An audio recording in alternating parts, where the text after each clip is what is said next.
Welcome to the Deep Dive. We're the place you come to when you want sources unpacked for those really crucial bits of insight. Indeed.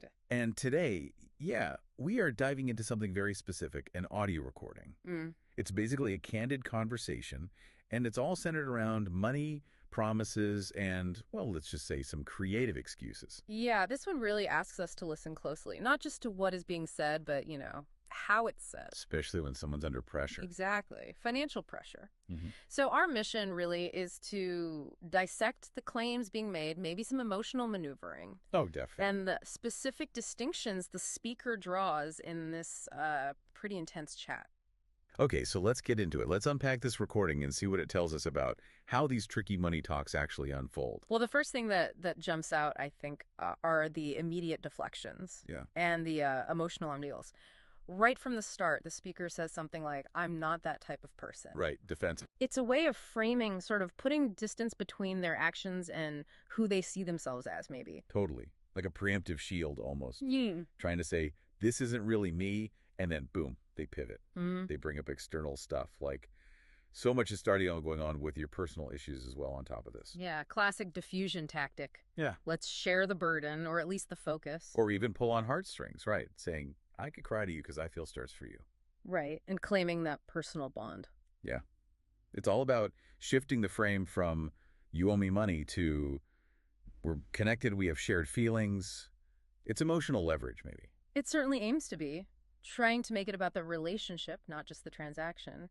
Buys time, perhaps, or sympathy. Okay, so they lay that emotional groundwork. And then the conversation shifts. It moves towards the actual promises. Right. And this is where the timeline gets interesting. Right, the commitments. There's an immediate one first. Like, by mid next week, I'm sorting this out myself. Okay, sounds concrete. And they even mention names, Reese and the other one. And it ends with, my bank, inshallah. Inshallah. Okay, so God willing. That adds a little qualifier, doesn't it? It can, yeah. It expresses hope, sure, but it can also subtly suggest things might be outside their absolute control. Right. So you have that near-term promise. Sounds good. But then Yeah. it changes. Well, it gets clarified or maybe complicated. They talk about mid-October. A longer timeline now. Yeah, saying something like, by mid-October, I didn't give no dates, and the thing I said mid-October, that figure will be sorted. Okay, that figure. So a specific amount by then. Exactly. And then, crucially, and then I did say the rest will be after. So it's staggered. Pay some by October, the rest later. Yeah. Indefinite. Pretty much. It's a way to manage expectations, maybe offer something concrete sooner, while pushing the larger obligation further out. Okay, this brings us to maybe the core of their argument, right? This distinction they make. Precisely. The difference between big payments and monthlies. This is fascinating. So what do they say? They state it really emphatically. I've got nothing, no issues with the big payments.